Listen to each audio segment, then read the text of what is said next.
Welcome back to another episode of Autonomy Pods podcast, and we're in the Vegas content studio right here. We flew over to Vegas for our very special shoot with Sheka tomorrow. We wanted to record some podcasts. I'm here with Sirish, and we've been doing podcasts all week in the UK, over to Washington, and now to Vegas. So we want to try and use this time appropriately, right? Oh yeah, man. I'm excited. Awesome. Okay, right. So we're going to talk about, and I've got some questions for you, because most people don't really know you as the stuff that you do on a normal day-to-day, right? They just know you as Sirish the coach. So I want to know, when we get deep into it, it's like, basically, as an orthopedic surgeon, what did you learn about what the mistakes that people make, what people are making about their health? You know, we speak about it quite a lot, right? About what they're not doing, what they're missing, what you see on a day-to-day basis as an orthopedic surgeon, as a cure perspective. But what are people missing in the other parts of the day? Wow, how much time do we have? Well, he told us we have 2 hours. So. Okay.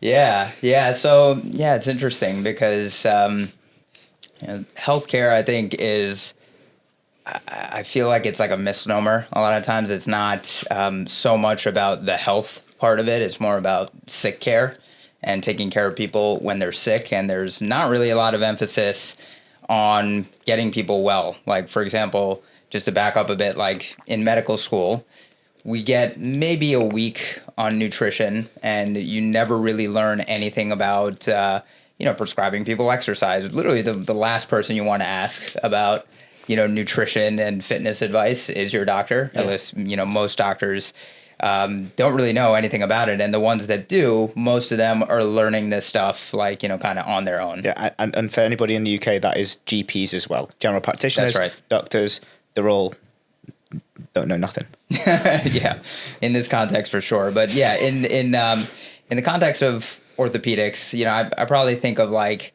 three main examples for how a lot of the things that we commonly see, like broken bones, for example. This is a big one.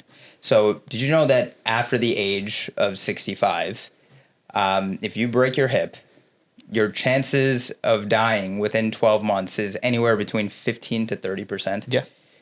And the reason that I bring this up is if we start to look at how can our future self thank us, it's, taking control of things right now when it comes to specifically like your muscle mass, and, just your overall weight, of course, but specifically with muscle, I think, building as much muscle as we can now can really help us in the future, even with things like preventing us from falling, because we're not only, training, our muscles to get bigger and support, and that in turn supports our joints, but you're training your proprioception or your balance, your ability to kind of move around. And then, of course, we all want to be functional in our old age. It's not just that we want to live longer, we want to live better, right? You want to be able to do stuff when you're 65, 75, 85, whenever it is that, that we're talking about, but you want to be able to do as much as possible. So,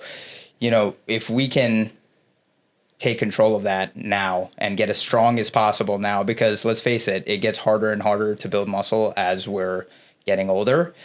So that's one thing that we can really do to prevent those falls. And, we all probably know somebody in our lives that, has fallen, and that was like the beginning of the end. We're all ticking time bombs at the end of the day, right? So, yeah. And I've got a really good story about this because, which reminds me of that this whole scenario about falls and elderly people is when it became apparent to me that steps and habits were really, really important in terms of muscle mass, being able to move your joints.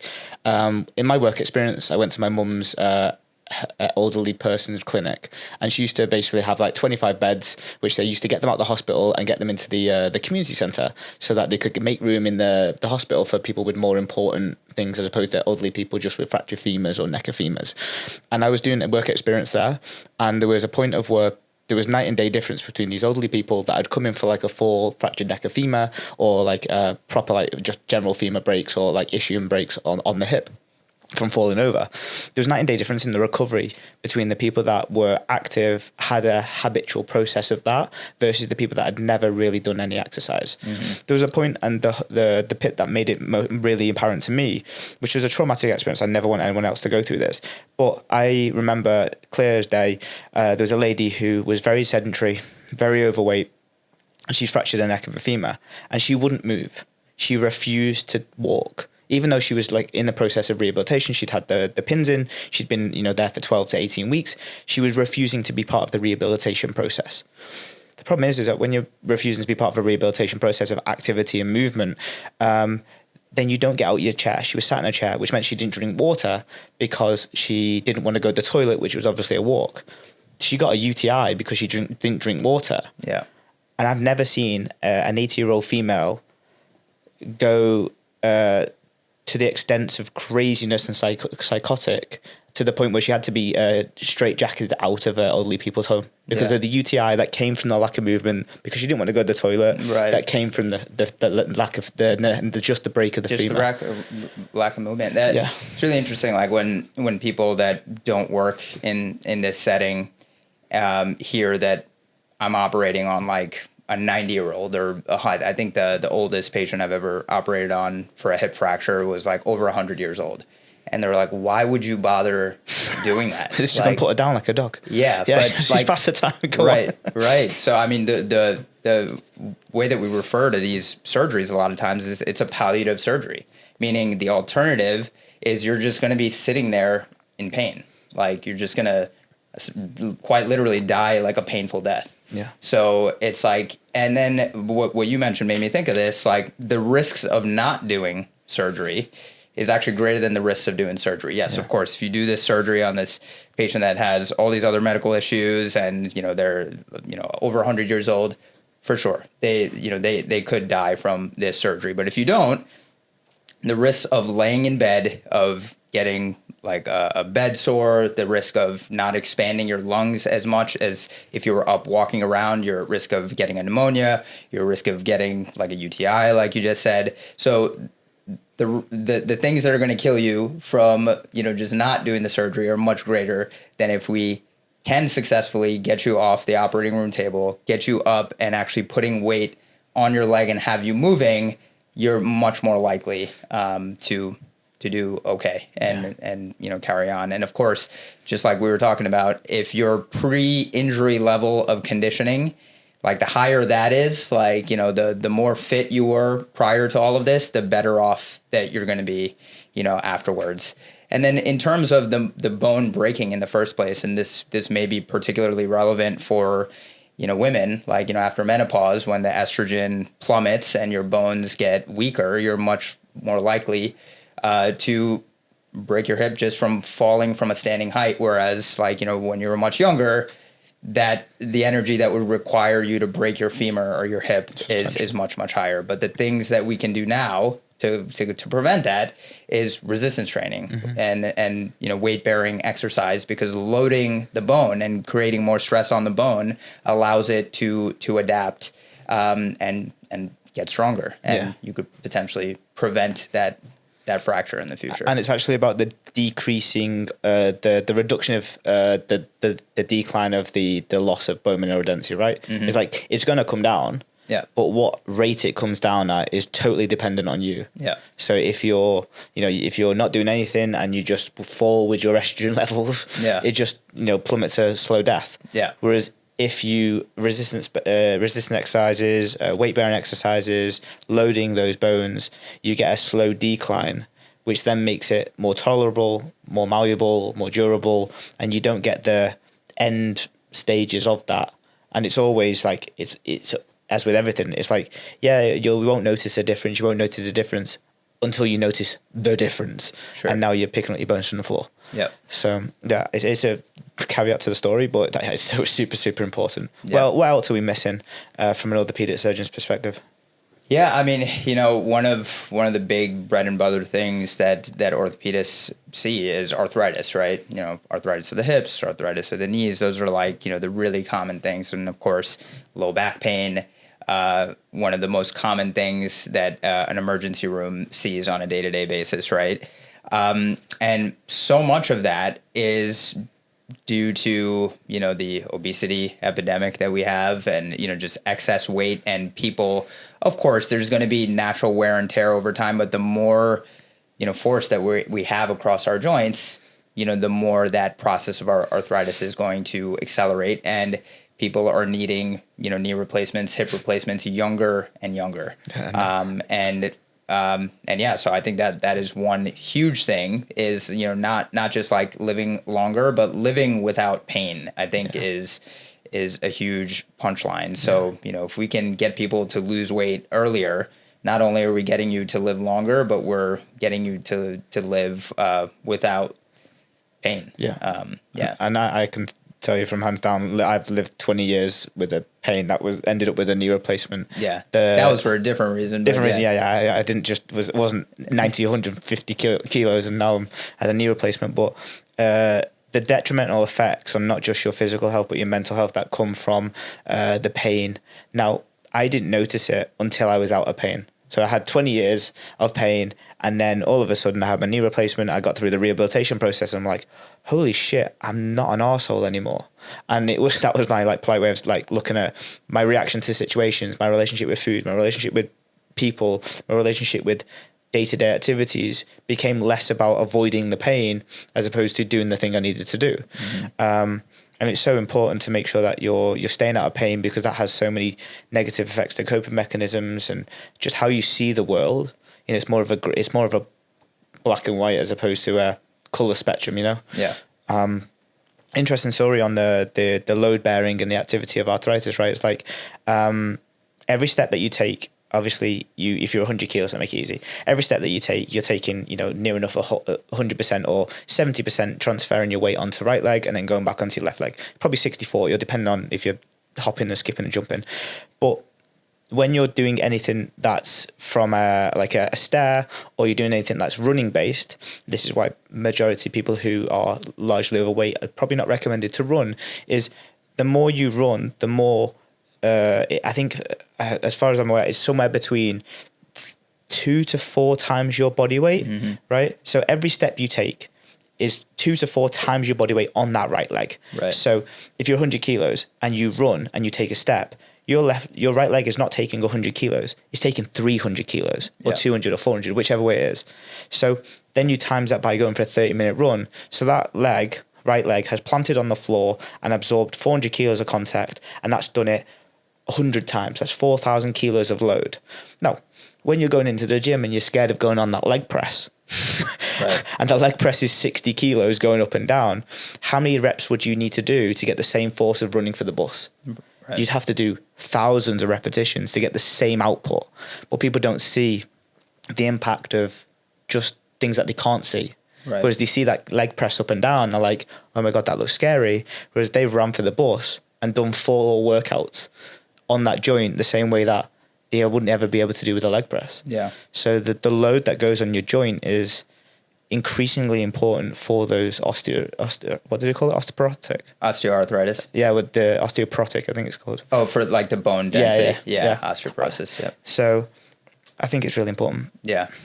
And like, speaking of that, I mean, that is probably that advice that a doctor or like somebody would give, or even just like kind of conventional wisdom of like, do cardio, eat less, and you'll lose weight, which is probably what we've all been told our whole life. Like, that's how, you're going to lose weight. But, when we're actually starting to look at the evidence and the research, that cardio might not be the best way, or actually is not the best way for you to lose weight. And actually, just walking, like, how underrated is walking? Yes. My God, if there was one thing that, I wish I knew early on, is like how beneficial walking can be just for weight loss. Yeah. Just literally just walking.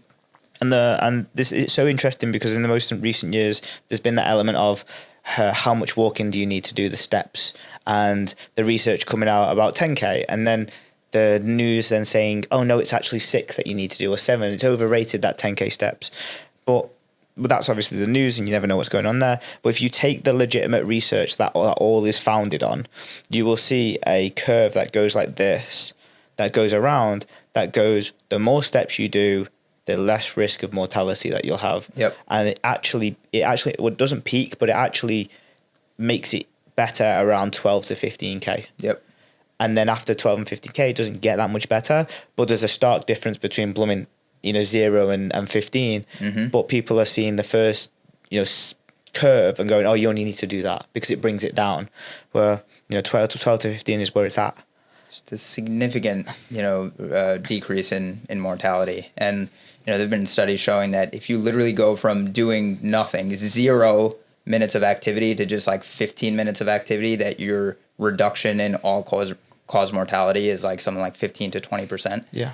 Like so I think the punchline there is like there's so much power in something is better than nothing. Yeah. Like just do something, anything. Like find something that you enjoy doing. Yeah. And that walk might not be enjoyable on its own, but now we have so much stuff like to entertain us like during that walk, whether it's watching your favorite YouTube channel or listening to a podcast or an audiobook or like calling a friend, whatever, like something to make that less painful if it is in the beginning. But, yeah, and everything bears a cost, right? So some people will be watching this, but I don't have time to do that, or I can't get 12 to 15K steps in. I can't go out at the night because it's dark or it's cold where I live, or I just don't have the time. I've got the kids, and it's like, okay, that's cool that you've got those things, but we're not even speaking about contextually.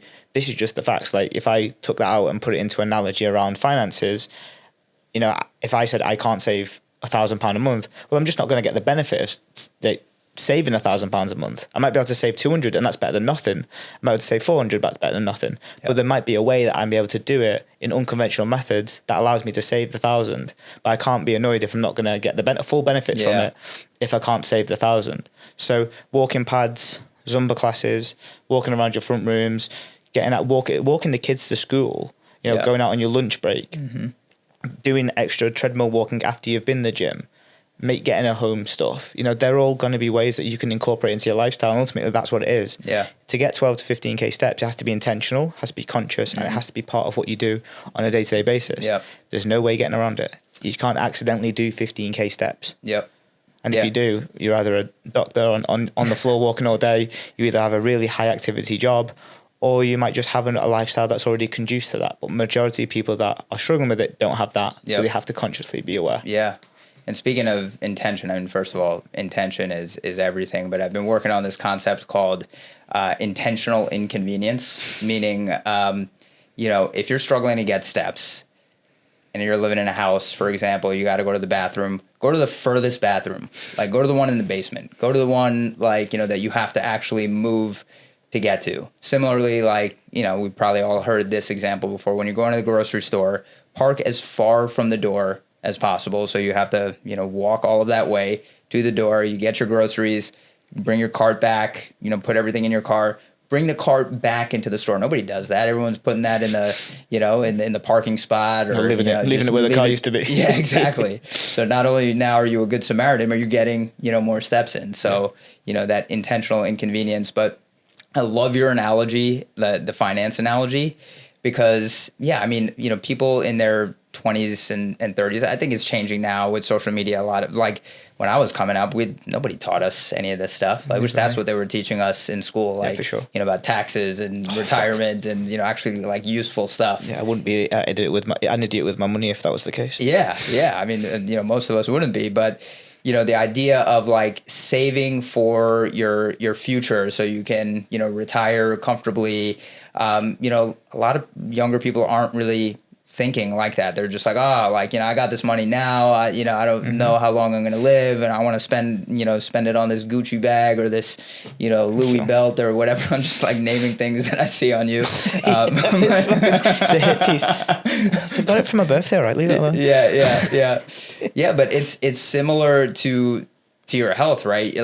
All those examples that I gave before, it's I'm not 65 yet. I don't have to worry about breaking my hip, or I don't have to worry about getting arthritis or diabetes or whatever it is, any, cancer. But it's exactly like the finance analogy. If you're putting in the savings now, if you're saving for your future now, your future self is going to thank you. And it's thank God I did that, back then, because now I can enjoy myself. And I don't think most people think about that, and then how they will think the polar opposite as well. Be oh no, I don't want to save now because I want to enjoy now, and then I'll reap with the rewards later, or figure it out when I get there. But most people who understand that game do it well by having pots for everything. So like the gurus out there in our client base, they'll be saving the pot for a rainy day, all of their money in a rainy day. But the nice ones who get the better both will have 20% here, 20% there, 60% wherever else. So you need a pot for today to an enjoyment piece, but you need a pot for later, and then you need your life. And I think if you can think of it like that, where like you would portion your enjoyment, your pizza, your nice cookies, your dairy milks, your lounging on the sofa, doing fuck all once a week, whatever it is. But then you do need your pot over here, which is like, hey, that's my rainy day break a leg fund. Yeah. Yeah. And then the rest of it is your normal life. Yeah.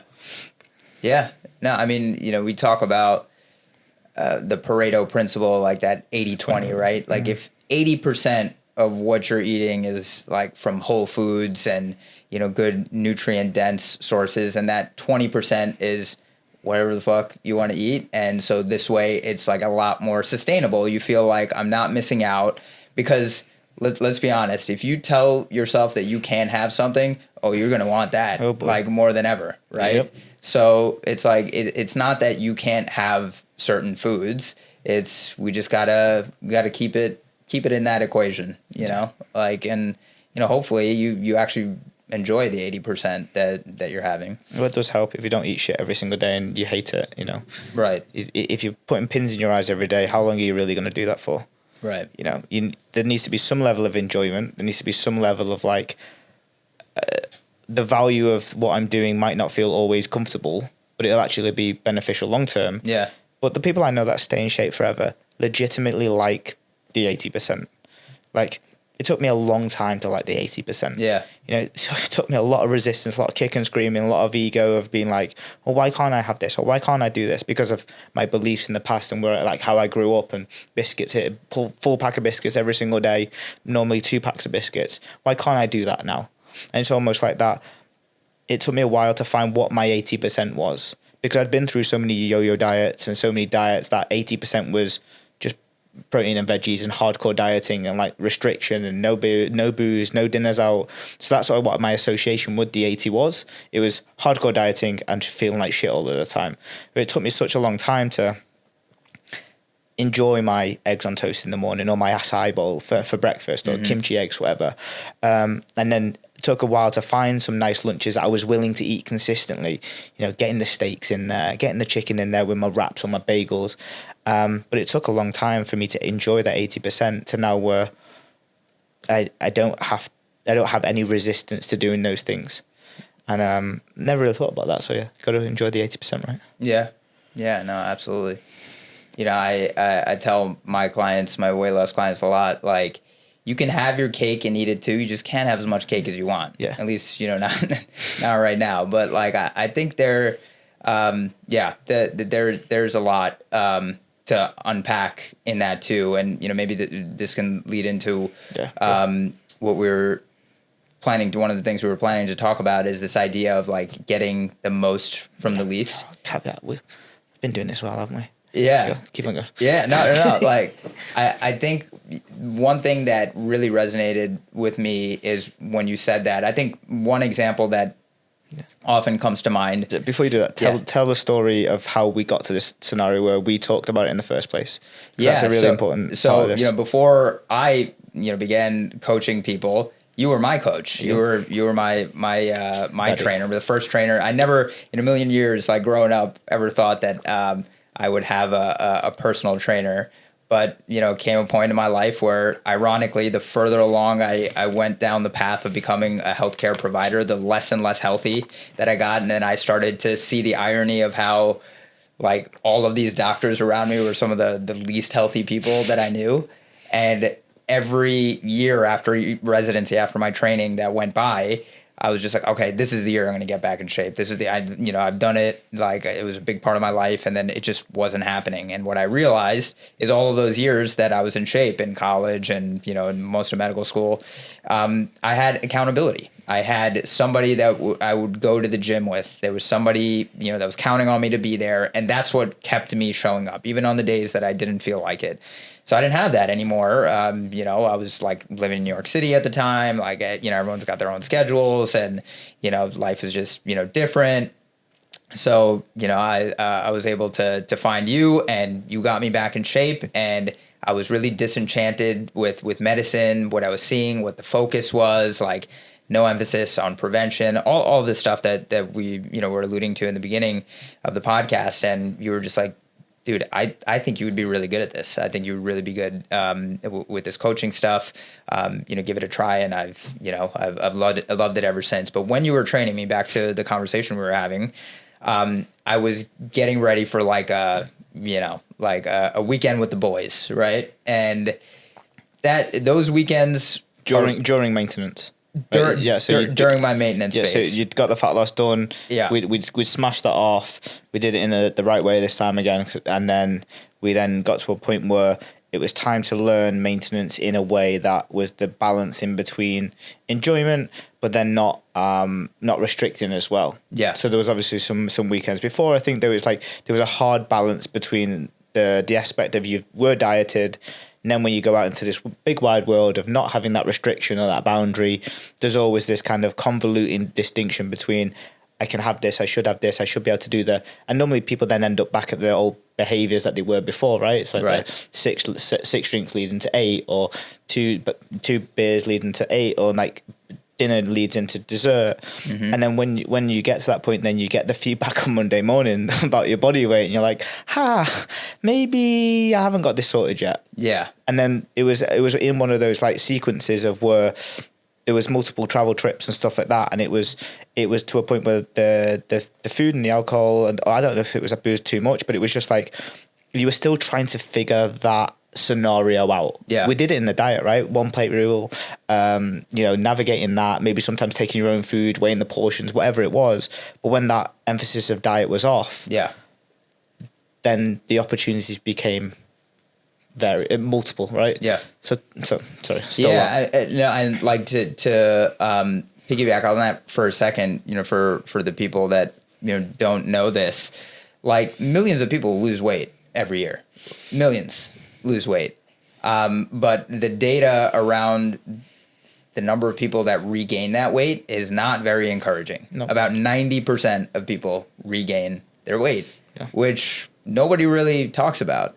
And part of the reason that 90% regains their weight is they don't do a proper maintenance phase. Yeah. And then also, potentially their relationship with food isn't right because they did like a really restrictive diet and they ate, chicken and broccoli and, brown rice 3 meals a day. And they lost weight, and now, they're out in the real world and, they're not taking their Tupperware of food, everywhere, and they're not weighing everything out. And then all hell breaks loose. Yeah. You just completely, you have, really kind of distorted relationship with food, and, everything just goes out the window. You regain your weight and you're like, fuck this. Like, what's the point?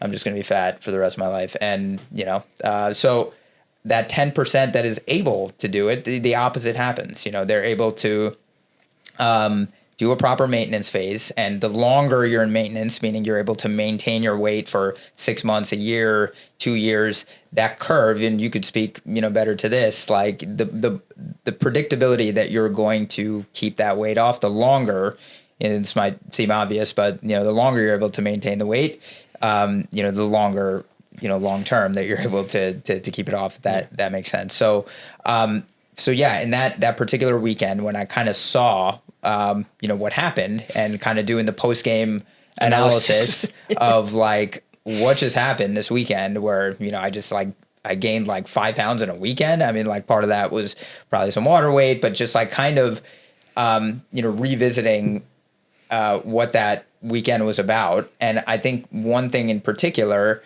is all the alcohol that was consumed, that weekend. That was like very much a part of, I don't know, these are like, my college friends. There's this like, kind of nostalgia, and this is like, how we used to all, like celebrate and, whatever. And starting to think like, I don't even like really drink like that anymore. I don't really like, how I feel that day after. And, when you mention this phrase of like, how can you get the most from the least?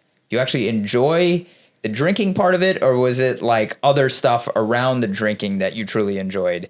Did you, enjoy and then when I started to dissect that, I'm just like, yeah, it's actually, I like roasting my friends. I like, busting the balls. I like, the conversation. I like, the laughing and the nostalgia part of it. And really, I felt pretty good after 2 drinks, and that I really didn't need to have that 3rd, 4th, 5th, 6th drink. And I started to realize, oh, okay, like I didn't even like it. Then why was I doing it? Is it because like everyone else around me was doing it? And now, I'm these are like my core group of friends. Like if I didn't want to drink, there really wouldn't be any of that pushback. And even if there was, I'd just be like, yeah, so what? Yeah, I am a bitch. I'm not going to have that, next drink. Because there used to be a point in my life that's all you had to say. Like, stop being a bitch. And it's like, all right, give me that shot. Like, yeah, I'm going to take that. But yeah, I think Derek Sivers, he has this great quote where he's like, his approach to decision making is, if it's not a hell yes, it's a no. Yeah. And so I think you can use that for, your decision making when it comes to food and alcohol and stuff like that. It's amazing how many people, like, they don't even like what they're eating necessarily, but they had to finish it. And especially in, kind of culturally, like what that is in, the South Asian community of just like, oh, I can't waste food. There's starving kids in India, there's starving kids in Africa, so I have to finish this, even if I didn't like it, and how that's just completely throwing you, off of your journey. But anyway, yeah, I think there's a lot there. Like, how do you get the most from the least? Like applying that to food, for example, maybe you don't have, like the entire pint of ice cream. Like for me, ice cream is a huge part of my life, because like that is I call it vice cream now, because that is my one vice is like, I need to have a little bit of ice cream every day. But, I budgeted for it. I budgeted that into my day, that I can have, my scoop of ice cream at the end of the day, and it's fine. It's, I'm still in good shape. I'm still able to, have my ice cream and eat it too. And just not as much ice cream as, I don't even want that anymore. I just want a little taste. So, when it comes to like, we're in the holiday season now, like the holiday parties are coming, and you don't want that FOMO of like, oh, I'm going to miss out, I'm on this diet. But it's like, no, like you can have the things, like just have little parts of it, just have little tastes of it. And then you don't feel like you're missing out. You've controlled your portions, and then, you can be on your merry way. Yeah. So I think the way I looked at it, obviously, when I was giving Sirish the advice of getting the most from the least, I always use the food analogy and the drink analogy. So let's talk about the reality of the situation before we look at like the skills and the tactics. Like, you want to stay in shape, you're gonna have to eat less than what you have been in the past. That's just plain and simple. Like, if you're 100 kilos now and you used to X amount of food, to be 70 kilos, to be 65 kilos, to be 80 kilos, you're going to eat this amount. There's no plausible way that you're going to eat more unless you do double the amount of activity, which you're not going to be able to continue with. So you have to face the facts that at some point, if you want to be less fat and you want to be in great shape, compared to where you were before, you've lived a life of gluttony in some way, shape or form, you have to then stick and sinker and swallow the fact that you are going to be eating less longer term. That's just a big key important factor. So then in my thought processes, and being a spoiled child that I am, is like, but I don't want to give up that. I want these things. So I had to utilize the concept of like, and I'm a logical dude, so I have to look at the research and I have to look at the actual facts of it and go, why is this the right thing for me to do? So then I looked at the taste components of food and looked at what did I used to call it? I used to call it like the taste profile. Let's call it the taste profile. Then I looked at chewing, and I looked at, well, how do I get the most out of like my food that I'm eating on a day-to-day basis, the current set of food. And then I looked at the alcohol side of things. So how do I have the most that I can enjoy without there being a spillover into the negative sides of things? So let's just take the alcohol one for the day. So everyone has a drink limit, and everyone has a limit between how much they need versus how much they get carried away with, and then how much are they throwing up and having a doner kebab with. I think you should set up, which is a fucking fantastic thing once in a blue moon. But there's a line in the sand of where you are conscious and you're competent and you're having alcohol and you're bearing the fruits of that reprieve, the stress reduction, the enjoyment. And then there's a point where then you're dancing on tables, or it ends up in an argument, or you end up at the doner kebab shop, or you end up ordering a pizza, or you end up getting the munchies, or you end up just being unhappy further down the line, like the hangover the day tomorrow, or the excess elements of negativity that come from alcohol, like, nervousness, anxious, depressive, whatever it is. You just summarized my 4 years in college. Yeah, exactly. Yes. And everyone has a different limit. So I know I can get away with like 4 champagnes and get away with like 3 cocktails, or I can get away with like 3 to 4 bottled beer. And that gives me now that's my getting the most from the least. Because if I go over 4, you might not see me for 2 days. Right. Or if I'm with the right type of people, you'll definitely see me up till 4 a.m. in the morning doing mischief and going to raves and completely knocking off the rest of my week. But if I want to get the most from the least and not have negative consequences, I need to find maximum level of enjoyment from the minimal amount of stimulus. So therefore, having a drink limit and having a fine line of where you sit before you bear the costs. Because it's your choice to go from 3 to 4 to 5. And if you then choose to go over that limit, then so be the consequences that you get. So when I explained it to you, the alcohol side of things, define that limit of where you get what you want from the scenario, the enjoyment, but at the same time is then that point. Everyone knows it. It's not simple. You've drank enough at university or college to know where that line is. And then you then look at, okay, well, if it's 6 drinks of pints, that could be 1,000 calories or 1,200 calories. Then you go, is there a better way to spend that? So is there a drink that you like the most? So I used to drink beer with the boys because I used to love doing what they're doing. I've now took complete ownership that I fucking love champagne and Prosecco. Like, that's my bag. I won't order at a bar or something like where we're in Vegas. It's fucking expensive. But I'll either have champagne, I'll either have a bottle of like a beer, like a Corona, or I'll have like a last minute, like a gin and tonic or something like that. They're my variables that I enjoy the most. And when you choose something that you enjoy the most, you get the benefit from it. Yeah. Whereas most people will drink beer with the boys because that's what everyone else is drinking, but they secretly like a strawberry daiquiri. Right. And then they don't get that enjoyment piece of the strawberry daiquiri, which they really wanted in the first place. I don't want my boys to destroy me for drinking this. Strawberry daiquiri. So that's my alcohol concept of like getting the most of that, dancing on tables or going for doner kebabs or making poor food choices or just generally then compromising tomorrow. With food, for me, it's like if you chew and the taste that's in your mouth, there's a bell curve on food. Like, it doesn't get better the more you eat of it. And we speak about this all the time, so you've heard me say this a million times over, but food doesn't get better the more you eat of it. There is a bell curve of where you are chewing the same foods and the flavors are the same, and therefore it blends down. You get that peak of novelty as soon as the chocolate goes in your mouth. But then if you're 8 pieces in, 10 pieces in, 12 pieces in, there is no better taste. Now, the thing that you're feeling when you're eating 12 pieces of dairy milk is emotional satiation. It's that, the thing that you get from alcohol. Yeah. So you're eating it for a different reason. And when I realized that, I tried it. This is how I tested it. Eat a tub of Pringles. Now sit down and have a tub of Pringles in front of you and go one by one or couple by couple if you... This was you doing research? Yeah, absolutely. So I tried it with biscuits as well. But like, you go down the Pringle tub and you eat the same thing over and over again. And there's a point where it tastes samey. And if you're conscious about it and you're chewing it appropriately, which I'll speak about in a minute, you'll find that you get about a quarter of the tub down and nothing changes. So that that's you getting the peak of the enjoyment of the sour cream and chai Pringles or whatever it is. And then after you don't taste it any better, you're just eating it for eating's sake. Because you're not hungry, because you'll get that feedback from eating it slowly. So food is on the bell curve. So more does not always equal better if you're going after taste, and most people blame being a foodie for why they overconsume food. But if you're a foodie, you should want to taste things. Yeah. But most people say that they're foodies, but they're actually just people that want gluttony. Mm-hmm. And they want to feel stuffed here, which is different than being a foodie, because that's about palates and, the taste and the flavor profiles and the combination between crunch and savory and sweet.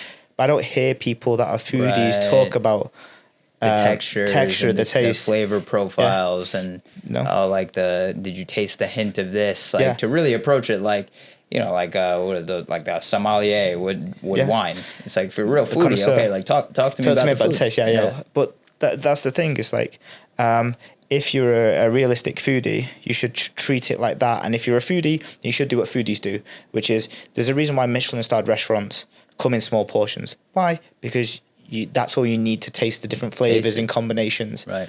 Anyway, that's my rant about people saying that foodies, but I've had that thing for years. And then the last thing is to get the most from the least, is how you are eating the food you're having. You know, time and time again, clients say to me, I've had my meal, but I'm hungry afterwards. And they're having 500-600 calories of high volume foods. I'm like, how can you be hungry? And then you go for dinner with them one time, or you see them at the events or something like that. And I'm like, so you just didn't even chew that food that you were eating. You just swaffed it down as fast as possible. Yeah. And obviously there's loads of like dynamics of belief systems and family organizations. You know, if you're a family of 3 and you're the boy in the middle, or you go in the middle and you're trying to fight your boys for the extra piece of roti or an extra spoonful of curry, there's always that you're trying to eat as fast as possible to get the next part. Yeah. But without a science lesson, there is like things in our mouth. When we chew food, it helps you recognize appetite and flavors and profiles. So if you chew more and chew slowly, you actually get fuller of less food and you get to taste the food better.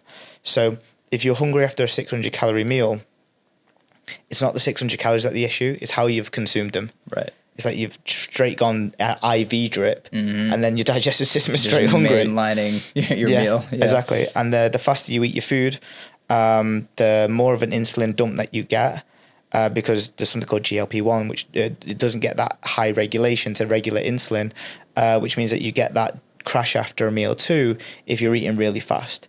So getting the most out of the least means that you adopt that process of like why you're doing those things in the first place, like you mentioned, around why am I there, what's the best part about it, the friends, the family, busting balls, you know, seeing friends, capturing the moment, for example. Then you've got understanding where food and alcohol have a limit, and then you've got to then create that limit and get the most from it by how you interact with it, how you eat it, how you drink it, and then you have this full spectrum of being able to get the most from the least. Yep. And then the last thing, sorry, I've just ranted for ages. This is great. But the last thing is most people will eat more than they need to, especially maintenance, because they don't have choice, or they don't think choice is important, or autonomy. Let's call it autonomy because that's us. But there was a moment in my time where I was so obsessed with having like indulgence that I would, go to restaurants, or I'd go to the shop and I'd get a dessert that I didn't really know I wanted, or I just wanted to try something new, or I'd just get something because everyone else was getting something. And I'd always leave not satiated by the dessert because it didn't hit the spot. So I decided to look at that and be like, why do I go to a restaurant every single time now? And I'm disappointed by the main, or I'm disappointed by the dessert. And then I go home and nail the thing I wanted in the first place, right? Which is cheesecake. Like the cheesecake was always the pierre de la resistance for me. I know I'm going to get a fucking great feeling from cheesecake. Right. That's my bag. So most people go to these places and they try and not choose things. So it just happens to them. Things come on the table, or they don't go with an idea of what they want. So they just pick whatever. So getting the most from the least is actually about having a decision on what you get the most enjoyment from and having it. Because most people believe, like I had a call with a client today who was like, oh, but if I have 4 custard creams, the sugar in it's going to make me fat. It's like food gets digested majority the same way. 200 calories from a custard cream is very much similar to 200 calories of banana. Yeah. But the fearfulness that you've got of having those custard creams means that you never enjoy the fruits of fucking custard creams, or the cream of custard creams. Right. So going to a restaurant, you end up overcompensating either later or before because you're scared of having the thing that you truly want. Whereas I would challenge people, and the most people that get the most from the least and have a better relationship with food go, I want that thing, which for me was a cheesecake. I want that cheesecake. How do I make it fit? How do I enjoy that the most? And I've never had a problem with desserts ever again because I choose the thing I desire and make things fit around it. So if I go to the Cheesecake Factory and it's the slice that's 1,500 calories for a cheesecake, then I'll have half of it because I'm full after it, but I got my fix. Mm-hmm. I'm not chasing the high of an Oreo afterwards, or not chasing the bread basket because I know I'm not going to get the thing that's going to fill me afterwards. So finding the things that actually make you feel great and then having them in a way that you can have them is always the best way. Yeah. You just can't have it the way that you used. You can have your cake and eat it, but you just can't have it the way that you used to. Yeah. I would love nothing more than to slap 4 to 5 pieces of cheesecake. I could do it now and it would hurt my stomach, but I used to think that was normal. But now I've adjusted and let that ego of me being 80, 90 kilos and the way I used to feel from that, I threw it in the bin to be this 70 kilo dude that doesn't yo-yo diet anymore, that doesn't have any problems with food anymore, because I now know that that's the game. Yeah. Yeah. What do you think? I don't know why this made me think of this when we did our podcast in London, and you asked Indian Dave, what is his favorite beer? And he was like, the next one.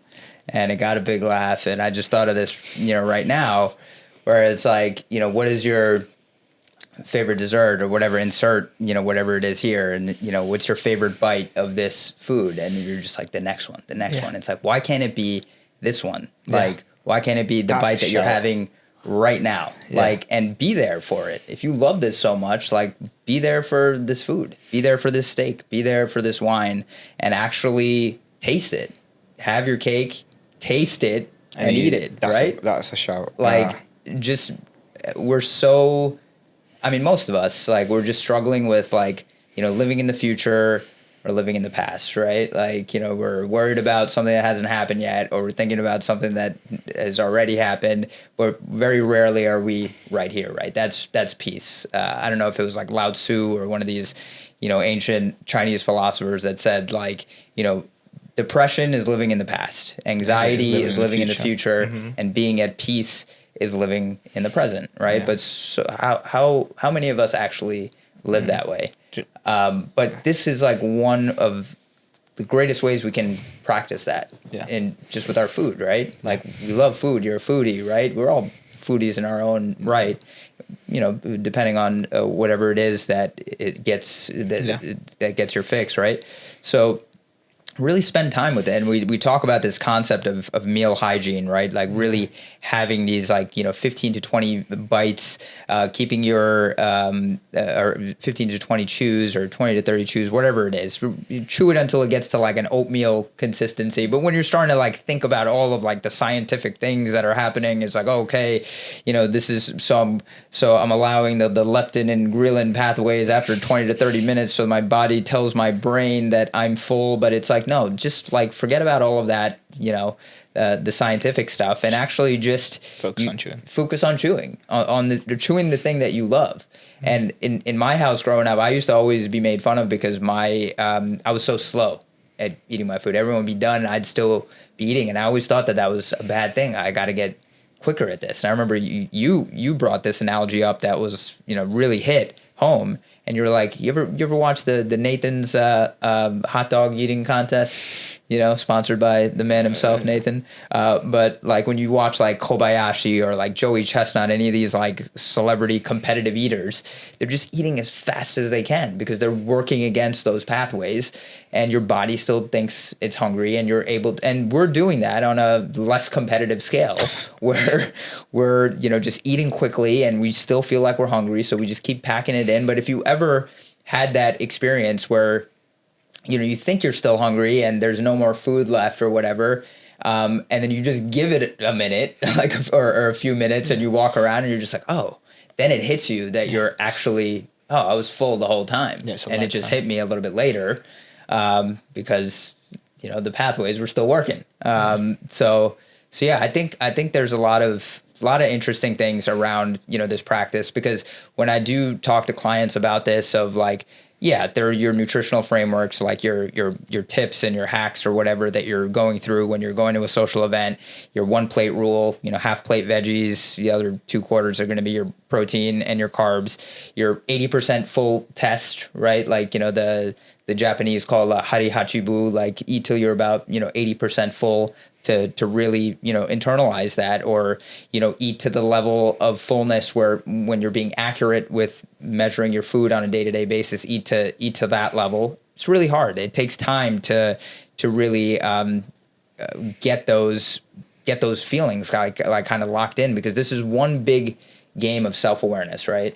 This whole journey. I mean, not just in fitness, in life, like that ultimate knowledge is self-knowledge, right? Knowing more and more about yourself. But this meal hygiene thing is one that's like often looked over. It's just like, yeah, I'll do that. But even me, I have to remind myself to do that. And like anything, it's practicing. When you're meditating, right? Yeah. You know, it's the practice of meditation is actually very simple. It's just like, I just need to follow my breath. Yeah. But how many seconds can you actually do that before you're thinking about like, oh, why did I say that thing in third grade? You know, like you're just thinking about something that happened in the past, or worrying about something in the future. You're not, you know, being in that present moment. So I think that's a big one, man. I think the meal hygiene thing is big. And then this idea of like hitting the spot, right? Like when things hit the spot that you said, that reminded me of, I use this a lot. I don't know if you're a fan of this or if you have a different framework, but I really like this concept, or this framework of the broccoli test, right? Asking yourself, like, when you're hungry, and the broccoli test, the purpose of it is to distinguish between physical hunger and emotional hunger. Physical hunger is something that comes on gradually, and something where regardless of what you eat, even if it's a piece of broccoli, it will hit the spot and you'll feel better afterwards, versus emotional hunger that comes on very suddenly, right? And you crave very specific things. You crave the cheesecake or the chips, or, you know, insert vice in here, right? And nothing quite hits the spot. Yeah. And you actually feel worse after. You feel guilty, or you feel, you know, some negative thing. So if you kind of utilize that in your day-to-day life and ask yourself, like, you know, am I physically hungry? Am I emotionally hungry? Would I eat a raw piece of broccoli right now? If the answer is yes, okay, go ahead and eat the thing. If the answer is no, then the next question is, okay, what if I'm not hungry? If I'm not physically hungry, then what am I actually hungry for? Am I hungry because I'm stressed? Because I'm at work and, you know, my boss is like an asshole, or whatever it is. Am I anxious about something? Am I afraid? Am I bored? Whatever it is, like pinpoint what that emotion might be. And it's like, okay, that's the thing. I'm stressed. That's why I'm hungry right now. So the next question is, what could I do other than eat that could maybe sublimate this emotion? Mm-hmm. You know, is it drinking a glass of water or a cup of coffee, or I don't know, just bang out a few push-ups, or, you know, just walk around, you know, for a bit, you know, think of something, call a friend, you know, if you're at home, I don't know, take a shower, take a nap, like any number of things. You could probably make a list of things that you can do, and obviously context and setting dependent, you know, pick something appropriate. But then the last and maybe most important question, once you figure out what that potential thing could be, is, if you're not doing one of those things, why are you not doing one of those things? And I think that's where the money is. Yeah. So on that last thing, I use a thing with my clients where I'm like, if you don't control stress, it will control you. End of simple. You're either going to learn to cope, or you're going to cope. One is learning through methods that are not inconducive to your goals, or you're just going to cope using the stuff that you've already coped with before. Combining the two things that we spoke about already so far, there was actually a moment a few weeks ago that I used the meal hygiene to assess that I was anxious, and that then led me to then putting new stuff into my day to combat my stress. So it's like a cluster of what we've just spoke about. I hadn't noticed, because I dropped a little bit of self-awareness, because it always comes and goes, and I just caught myself one day and I was like, fuck, I'm eating fast. And I was like, and then when you then go to slow down, there's a little bit of resistance. And I was like, what's going on there? I just realized I was just going and going and going and going. And my brain was going, my mouth was going, I was going so fast. Everything was in my life was just going so fast. I hadn't took stock for a little while. I was just running on repeat. And a lot of things were getting on top of me with like work and stuff like that, and just like various different parts of my life, like going a bit all over the gaff. And I picked it up through the meal hygiene, because it was a change in standard. Because I'd normally at my meals, I was quite cool. I'd sit with the YouTube on, I'd watch my Flagrant, I'd watch my Chris Williamson's. I wasn't doing that. My head was in the food. I was like, fuck no, I'm not. So I was like, okay, why am I doing this? slowed down the food first of all. I was like, okay, these things need to change. Then, because I've been practicing for a while, obviously years of yo-yo dieting and binge eating, I know it's not a food issue. I've got a something else issue. So then I reviewed my routine. I was like, what in my day are my coping mechanisms? Because I know that's my vibe, is like, if you don't control it, it's going to control you. Mm-hmm. I realized for the last 10 days, I hadn't been to golf. I had trained 3 or 4 times, and I'd done it in the middle of the day, which I never really get any good sessions because I'm on my phone doing whatever. I hadn't gone out for my walks. I'd just done quick ones with Zuzu, up and down, and not took her out fully to the beach or, full long strides. Hadn't played PS5, hadn't read a book, hadn't seen friends. I'd just been slaving in the apartment. Hadn't been out of the apartment, actually, to be honest. Yeah. And I was like, well, that would make fucking sense. Yeah. I've got a really good handle on life, and then my things that help me cope have been removed. No fault of my own. They just didn't get done, and that's why reviewing a routine, having a routine is great, because then it's like a flexible ruler. It bends, and then you bring it back.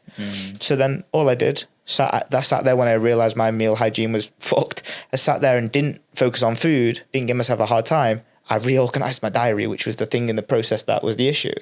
And I took action with that. And within one day, that 50% improvement in every area. Yeah. Because I'd done what we said there, which is not a food issue, because I know what food issues are. Me eating biscuits, full biscuits and pack of ice creams and tubs of ice creams.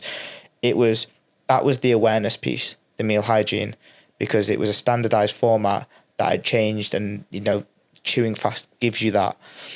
That allowed me to then make changes to my routine to learn how to cope better. And then when I coped better, I felt better. And there was no point of that where I then fell into my very normal, very well-practiced binge eating, yo-yo dieting, emotional eating habits.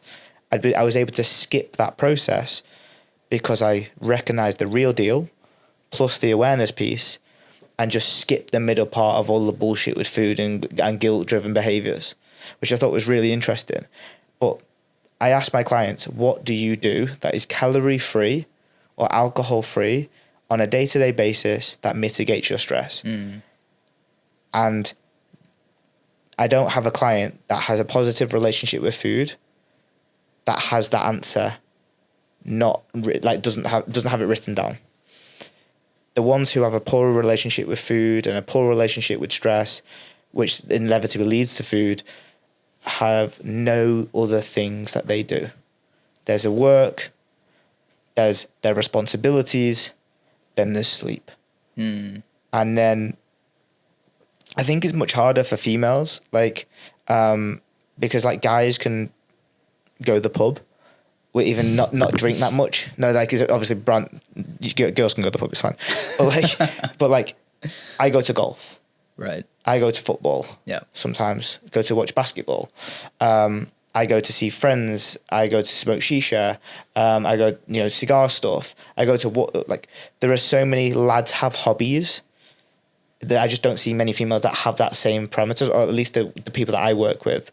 And then when you try and get them to do something, they don't really have that many interests. And guys are probably, most guys who don't have interest outside of their work and their responsibilities end up in the same bracket too. I think there's just a broad sweeping statement where we spoke about the other day, about passion projects and all that type of stuff. Yeah. Is if you don't have things outside of work and responsibilities, you have no way to cope. And then the easiest way to cope is food, because it's readily available and it's short and quick and acting. Yeah. But if you don't want food to be that factor, you have to find other shit to do. And for me to find golf, for me to find champagne tasting and cigars and going on, finally getting a dog again, and going on weekends away, for example, they're my vibe, they're my things. I had to go through learning Spanish, had to go through traveling a bunch. I had to go through learning how to go into snooker and pool and learning fucking. I tried to learn fucking Hindi, didn't I, for a while? The teacher was like, don't come back. I was like, fine. I was like, shit. I learned all these things, tried to read books, journal, meditate, tried to do yoga and whatever it was, humming or whatever, I don't know what it was. Get into foods and recipes and cooking. And I tried so many different things until something fits and sticks. And I think people miss that part when it comes to learning something to cope. Yeah. They just don't have anything, so that they don't try. Yeah. But they have to. There's no way about it. We all need it, man. I think we all need that creative outlet. Yeah, when we were speaking the other day on the way to the airport, and this framework of, I don't think everyone needs this framework, but for me, I felt like I need a main gig, I need a side gig, and I need a passion gig. He's not just talking about his women. Yeah, right. Yeah, but and that passion gig is something that is like not monetized. Like you don't care. Like it's just something that you love to do solely for the thing itself. And maybe that'll turn into one of the other things. But I think we all need that. And I think when we're kids, like you have probably at least a few of those. And then as your responsibilities and all the work and that thing that you actually love to do deep down inside just gets pushed away. And then you kind of forget about it, So I do think this is slightly a different topic, but I think also very much related to this is like what is it that you truly love to do and why aren't you doing it? Yeah. And like, how can we, prioritize that? And similar to, dude, like I have this conversation with my clients a lot, like the ones that are super busy. It's just like, how am I supposed to do all this? How am I supposed to get my, 10,000 steps a day or 8,000 steps a day? How am I supposed to get, this workout in? And again, back to like the power of something is better than nothing. Yeah. It takes 10 minutes to get around 1,000 steps. Even if you don't, get all 10,000, find those pockets where you could be, moving and, I think you'll find it. I think you will find it. If you make it a priority, you will find it. Same thing with, resistance training, like this concept of exercise snacks. Like you don't have to do an entire 1 hour workout. Maybe you just do, one exercise that day. Tell yourself, this is James Clear talks about this in his Atomic Habits book. Like if you really don't feel like doing something, whether it's, working out or working on your book or working on your dreams, tell yourself you're just going to do it for 2 minutes or 5 minutes. Chances are you're going to stick around for longer than that 5 minutes. And it's really just that activation energy of like getting yourself to the gym, getting yourself to that desk and, putting pen to paper, like whatever it is, like just tell yourself you're going to do it for 2 minutes or 5 minutes and get yourself going. Yeah, I along with this stress thing, because I think it's huge, because in the context of weight loss, stress is something that it's almost this like nebulous thing. We know that hormones like cortisol, like what that does to your system, what that does to your like blood sugar levels, water retention, all these different things, how that affects your sleep. There's this framework I'm still trying to tease out, but. Do you have this store called Bed Bath and Beyond? I don't know if we have this store anymore, but I think it originally went out of business. Yeah. But I just like that that framework of Bed Bath and Beyond, of like ways to deal with your stress. Like when you're stressed out, can you just go to bed? Can you just like take a little nap if that's the thing that you choose? Can you take a shower? Like one of my favorite places in the world is my shower, because that's probably the one place that I don't have my phone on me. It's where you get your best ideas. Surprise, surprise, right? Because you're just finally disconnected and you can just be, and there's just something about the shower that's amazing. Can you take a bath or or shower or something? And then the beyond part, I think, is like where you could get creative. Like maybe you just need to get beyond your surroundings, get some sunlight. Like that is massively underrated, as well as like, that is like nature's like stimulant, right? Just get, and that's how you're getting your natural sources of vitamin D. Just get out into the world, just like you were saying, like how stressed out you were, just slaving away at home. You didn't even leave your apartment. That's probably a very common scenario for a lot of people. 100%. Especially in this like remote work culture. You're just like chained to your desk at home, and in some ways it's worse than it was before, and you don't have that human interaction. Just go beyond your surroundings. Go somewhere, like even if it's around the block, or if you have to take a trip, go, beyond your, town or your state or, whatever it is. And, see what that does to your stress level. So I'm still trying to like flush that out, but I don't know, Bed Bath and Beyond. I don't know if they're in business anymore, but like, they could be. Even if it could be even beyond the situation, like beyond the situation where the here and the now, right? So like if the situation is the trigger, the place, the time, the people, just remove. Like beyond that, get beyond it and get moving out of it and go. So I like it. I think the concepts of any of these only work if someone values and understands the consequences, not because they don't want to be stressed and they know that stress is bad. Like most people feel it and they definitely know, but most people have a belief that it'll be okay and it'll go away, but it doesn't work like that. Like eustress and the way that hormones work and the way that psychology works is like, if you do not do something about it, it cannot be managed. Because most people think, oh, I'll just ignore it, and it's almost just putting that fucking trash underneath the duvet, put more and more and more until it spills out on the other side. And that's when people address it.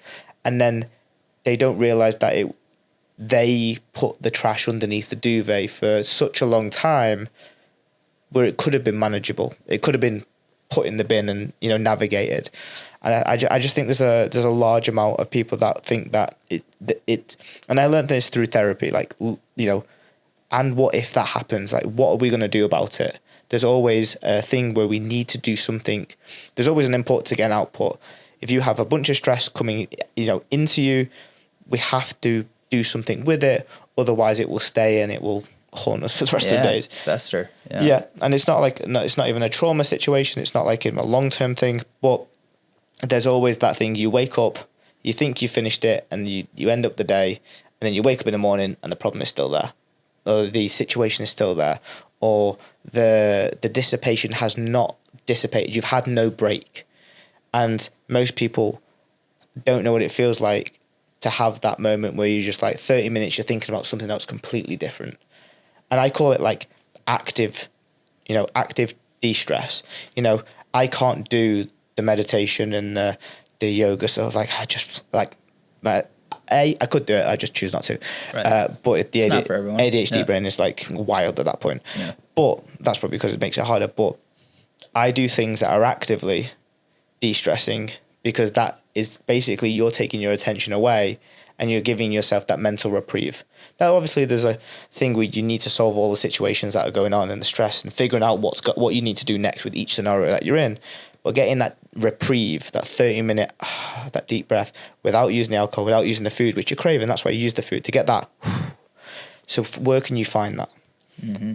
Because if it doesn't come from these things that we control, it definitely going to come from the desserts, the biscuits, and the alcohol. Yeah. So which one would you rather?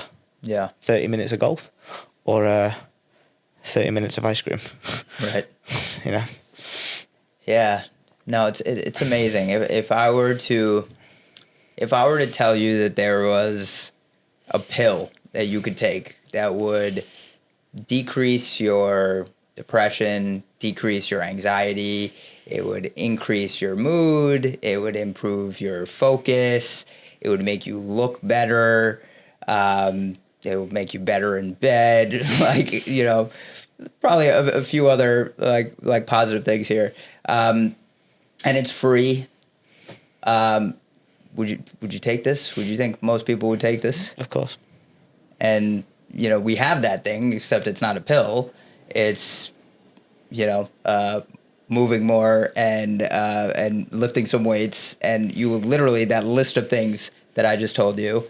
But why do you think that it's so that's a tough pill for people to swallow? Like, you see what I did there? I'm practicing my dad jokes because I'm a new dad. So why don't you think they? Why do you think so I just gave you this great pitch for I want that. I want to be less anxious. I want to be less depressed. I want to have a better mood. I want to look better. Like, who does all those things are things that I think unanimously we all want, right? So but then when you kind of pull the rug out or whatever, and you're just like, yeah, actually it's not a pill, you actually have to do a little bit of work to get all the stuff, and everyone's like, oh yeah, forget that. but when you look at all of like the research that shows that actually, X amount of exercise is better than like an antidepressant medication pharmaceutical. Yeah. And most people are still willing to be like, let me get that pill. Like, let me just see what this will do for me. So like, what is it? Is it just because like we're all just like inherently lazy and we just don't want to put in the work, or like in your like 10 years of like working with, clients and, getting people to lose weight, what do you think is that biggest barrier to take that first step?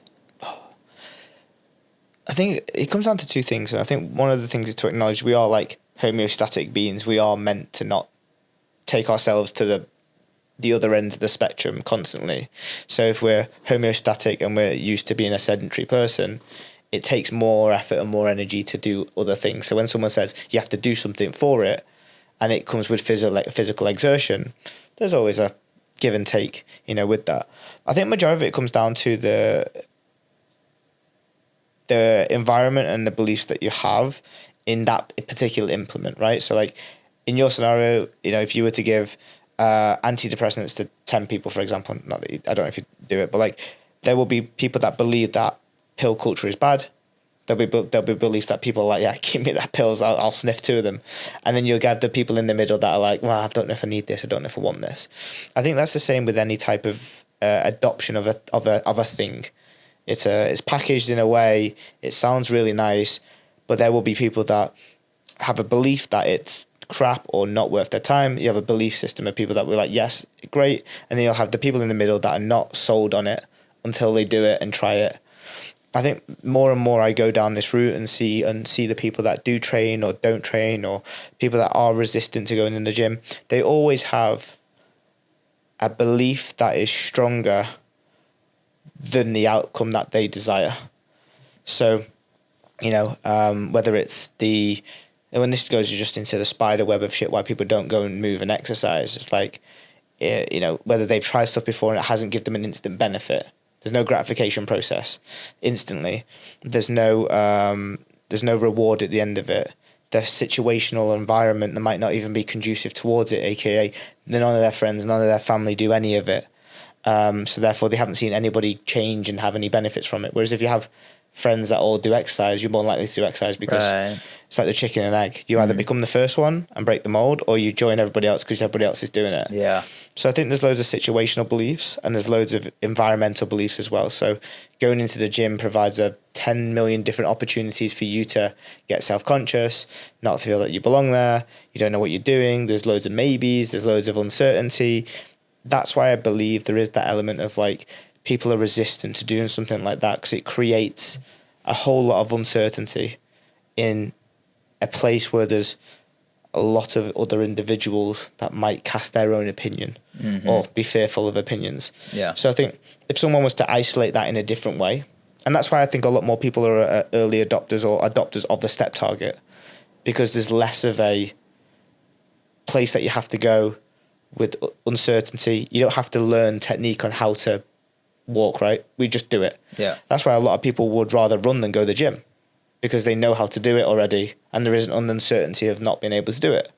So I think the more complexity of the thing that we don't think is complex, but other people do, there's a complexity of that thing with high levels of judgment and like a situational environment. I think it does cast that element of resistance, even if it has super high benefits, because most people are worried about looking like an idiot than they would be about feeling better after the end of the workout. And I think that just comes down to changing your belief to fact. So you don't know until you tried it. You don't know if you don't know your technique until you learn it. And going through that despite knowing that there are some roadblocks ahead, but knowing that the benefits are massive at the end. But the more I do believe it's like a belief system thing. And with our beliefs, we don't actually choose them, we inherit them. So, there'll be things, and it's a cognitive bias as well. So we won't actually know what we don't believe to be true that isn't true until someone challenges on it. So, that whole thing about that custard creams that I just spoke about, where, custard creams are bad because they got too much sugar in. It's like those throwaway comments that you might say about the gym. I don't know what I'm doing, it's too difficult. Or I don't even know what a leg press is. those throwaway comments are why has stopped you from doing it. And it only takes someone else to be combative or highlight that with a mirror and be like, why do you believe that those custard creams got too much sugar in? Or why do you believe that it's not worth your time to go to the gym? Or like, are people really going to look at you when you're in the weight section? Or, do you really not know what you're doing to walk on a treadmill and use the machine and the buttons? But I think people get stuck in those beliefs around it. Yeah. So I don't know. It's not an easy. It's not like one tip for this or 2 tips for that. It's like, I think you have to, when you if you have to be motivated by the goal that you have enough, either short and long, to then create a desire to do something uncomfortable. And then when you have a desire to do something that creates change, that then creates something that's uncomfortable, you're more willing to then challenge your belief system because the desire of the goal is enough to be able to overcome that first barrier. It's almost like when you start a business, there's a layer of delusion. Yeah. And when you start a goal, there's a layer of doing something new because you're either paying for a service or you want something that's different. So I think most people will adopt the training, adopt the long-term mindset once they actually go and set themselves a shorter-term target to be able to overcome first, to then move into the long-term stuff. Yeah. So I don't really know anybody that has ever had the long goal first before the short-term. Mm. Because most people are conditioned into wanting to diet because of the westernized cultures and the way that the magazines look and how bullying works at school and people comments. More like fear-based. Yeah, so there will always be a short-term trigger first before the long-term benefits are even thought about. So I think using the short-term fear and using the short-term motivators, short-term goals to get to the point where you are willing to do new things, then creates that more adoption of the long-term. Yeah. That's a bit of a segue, but... Yeah, no, I think it's really important. And this, taking some of what you just said and tying it back into how we started our conversation, talking about, like the long-term, like health implications, orthopedic implications. My grandmother, who essentially raised me, like I grew up with my maternal grandparents and my grandmother, while I was in my orthopedic surgery training, one of the recurring fears that I had, because, so much of my day to day was taking care of elderly people that fell and broke something. And, I was living at home at the time with my parents, because I trained pretty close to where my parents lived. And it was just a constant fear of when is this going to happen? Not if, when. And then finally the day came that, she fell, and I was like, oh my God, she broke her hip. And all these numbers are flying through my head, 12 months, 1 year mortality, all this stuff. And, my grandmother's she was super hardworking woman till the day that she passed. And, knowing what I know now, and, so much that I have so much guilt around, what if I could have intervened earlier, got her to lose weight. She was constantly in pain. Her joints were constantly in pain. She was definitely on that, borderline, overweight, obese side of things. And it absolutely affected, her joint health. She was constantly in pain. She was under-muscled for sure. Relied on a walker towards, those that last decade of her life. And knowing if I could have intervened, I could have maybe helped her pain a little bit. I could have potentially have prolonged her life, a little bit longer. And she didn't break her hip. Actually, she broke her rib, which at the time I was just like, oh, thank God, it's just her rib. But, what that led to was, because she wasn't taking deep enough breaths, because, of how much that hurts, that led to a pneumonia, and that, just kept, spiraling. And, ultimately that was the beginning of the end of her story. And my mom now, it was almost like I have a second chance now with my mom. Right. And she was kind of following a lot of the same kind of patterns. Now I'm seeing her knees are going, right? And I have the skills and the ability, I can inject her knees because she's too afraid to go to a doctor. So I did that for a few years, but I was just like, Mom, you need to lose weight. You need to lose weight. You need to lose weight. And it's hard watching your parents, get older, and these people that when you were younger, you saw them as like your superheroes. They were like picking you up and, teaching you things and doing stuff. And so to see them, at an older age, and they're having these pains that are just getting worse and worse, and now she has grandkids, right? So now she's the grandma, and just thinking about like, how am I going to prevent what happened, with my grandmother, with my mom, and the first thing, the lowest hanging fruit here is prevention, right? Is how can we get a hold of her health now? Now, she's in that borderline overweight, obese status, and like, how can I get her to lose the weight? And I've been through, this journey on my own. I know like, the basics here. How do I reach her? How do I motivate her to like want to take control of her life? Because you could tell somebody to do it, but like that's, almost by telling them to do it, they want to do it even less. Yeah. It's just like, okay, what do you know? Like, I don't have the time, or I don't, whatever. But I think really what ultimately hit her, one thing is like, when I had my daughter and she came down, and we have this like little walking treadmill that you saw, and is like right in front of the TV by design. And again, James Clear talks about this in his book, calls it temptation bundling, taking something that you have to do and coupling it with something that you have to do. Or something that you have to do with something that you want to do. She loves Netflix. She tells me she doesn't have time to exercise and do all this stuff, but she can watch like, 10 shows in a row. Right. And so I'm just like, Mom, like I should get you one of these, for home. And she's just like, no, like, that's not for me. I'm not going to do that. And, I basically just showed her like, just like how I use it. And I'm like, watching it.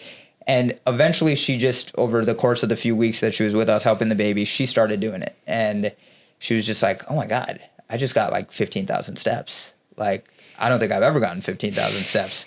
And I'm like, yeah, like, it's not that bad, right? She's like, yeah, it actually was like, kind of felt like I was cheating. Like I was just like enjoying the show. And, like 2 hours later, like I have done like 15,000 steps, got her the walking pad. And now, she's averaging, 12 to 15,000 steps, and got her to control her portions. She's still eating the Indian food that she likes.